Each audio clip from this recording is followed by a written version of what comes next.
Where you get a new build, what generally offers value compared to what sort of sometimes gets as unfair criticism, if that makes sense? I suppose the lead time on your moving into your home, actually that can be seen as a benefit, to be honest. And I think that we get criticised that, oh, my home is taking too long to be built, or, I just want to get in there, and people get impatient. Naturally, I would be the same, to be honest, and I'm in the industry.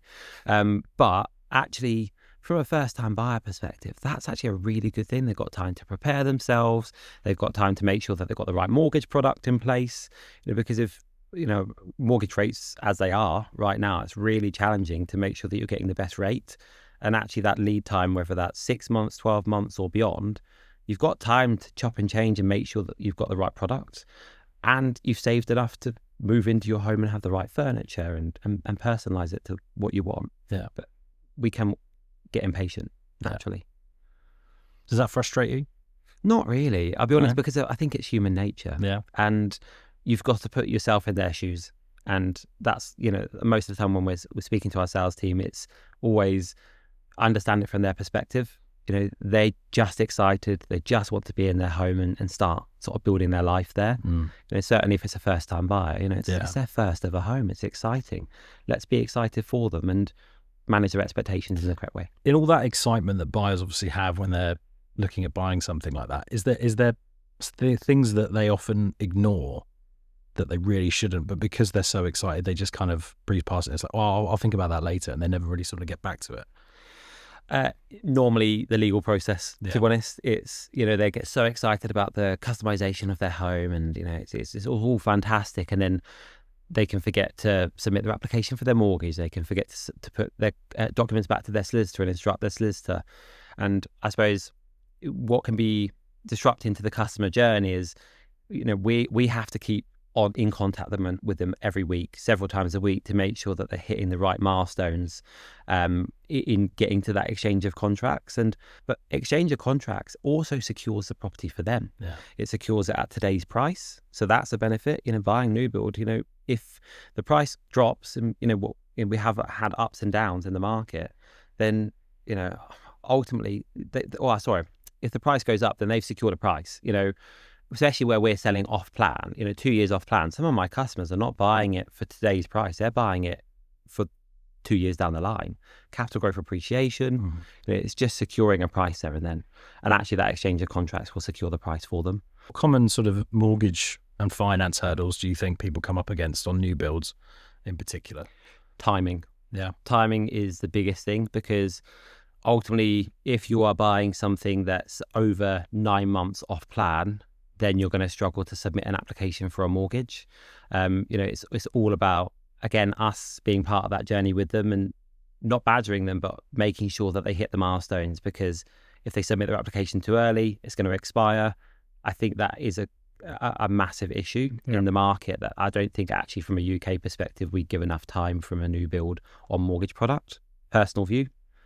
But yeah, it's just making sure that the customer does things on time, and if they leave it too late, then they're going to struggle to get the money. So what comfort can you give a buyer, bearing in mind they could be exchanged in 2 years before they actually get the keys? And like you said, mortgage lenders don't wait around that long with a mortgage offer.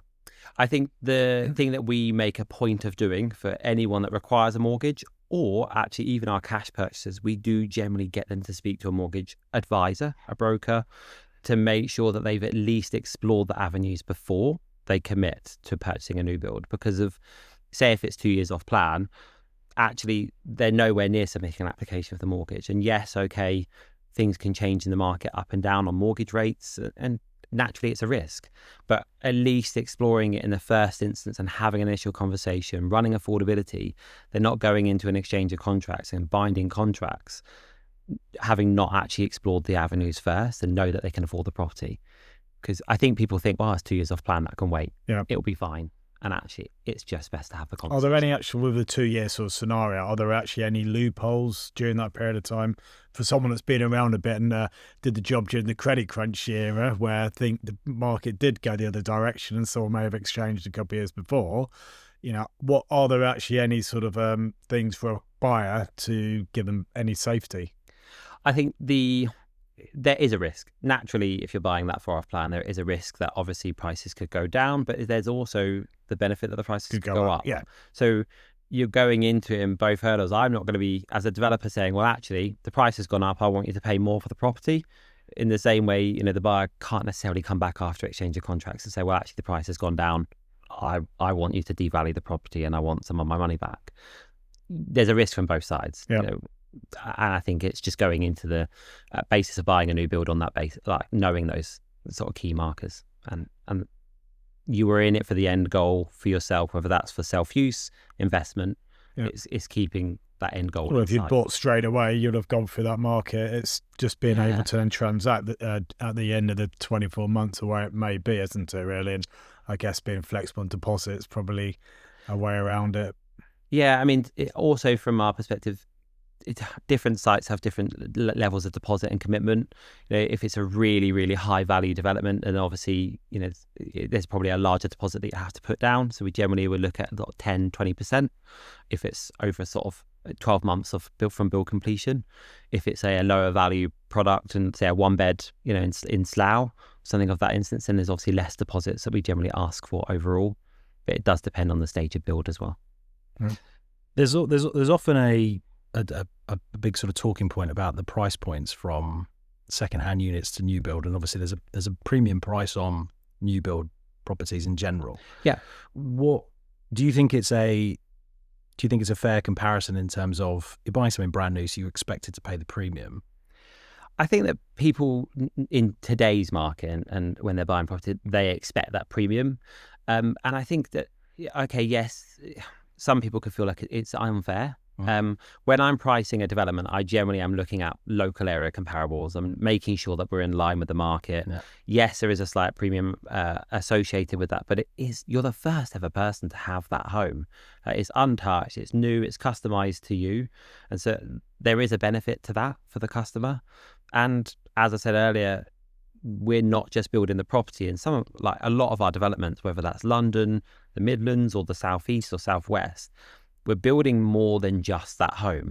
We're building residence facilities on some of our sort of high-rise developments, such as concierge, gyms, or even our more traditional settings, outside areas like new play parks and country parks. I mean, we've just finished a development in Bracknell in Warfield, and that had a 65-acre country park that Wow. we made a point of delivering as part of the overall picture to build on the community.